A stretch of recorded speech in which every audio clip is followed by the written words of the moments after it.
A lot of studies, most of the studies about marijuana and mental health are not positive. And a new study shows a strong link between heavy use of marijuana and psychosis, adding new fuel to a fight in Springfield about whether to legalize it. Good evening, I'm Paul Cicchini. Jennifer has the evening off. Governor Pritzker campaigned on a promise to legalize marijuana for adult use, but now a push to slow that effort is gaining momentum. WCIA3's Mark Maxwell is live in Springfield. Mark, the study could pour some cold water on the governor's plans.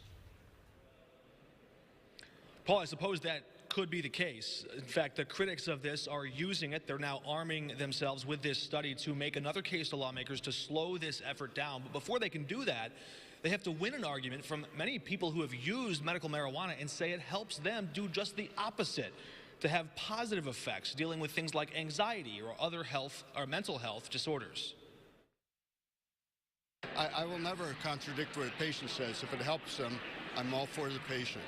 But if one looks at the population as a whole, which is the way we have to look at this, marijuana use does not appear to positively affect mental health. A new study suggests smoking strong doses of marijuana every day could increase the risk of developing psychosis by nearly 5 times. Critics of the push to legalize marijuana in Illinois say the new study should give lawmakers pause. But another study says that same issue, heavy use, is not as common here as it is in other states. The state of Illinois does not have as many heavy users as states like California and Colorado. And by heavy users, I mean everyday large amounts. The state with the most adult heavy users, Oregon, at more than 10%. Illinois much lower, at less than 2.5%.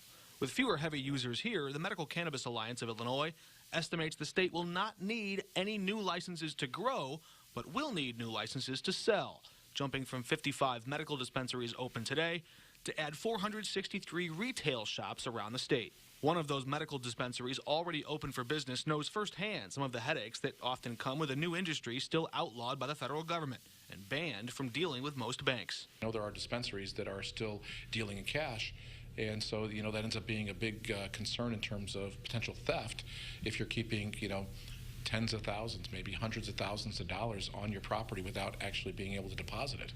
At a Senate committee, Treasurer Michael Frerichs pushed for new protections for cannabis companies dealing with all that green. If someone is selling weed on the side, if they're a dealer, that would still be illegal. Banks could not work with them. But if a state determines that business is legal, then they should also have access to legal banking services.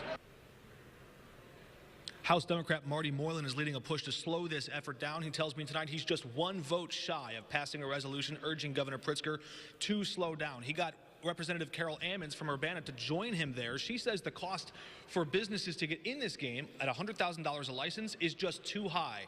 Tonight, Governor Pritzker's office responding, saying they're open to discussions and public hearings, but they still intend to legalize recreational marijuana this year. Paul? Certainly the Democratic-led legislature and the Pritzker administration not slow to act in 2019. Mark, thanks for that update. Now the group Smart Approaches to Marijuana says legalizing marijuana is far from inevitable, and we will continue fighting and taking the facts to the people of Illinois.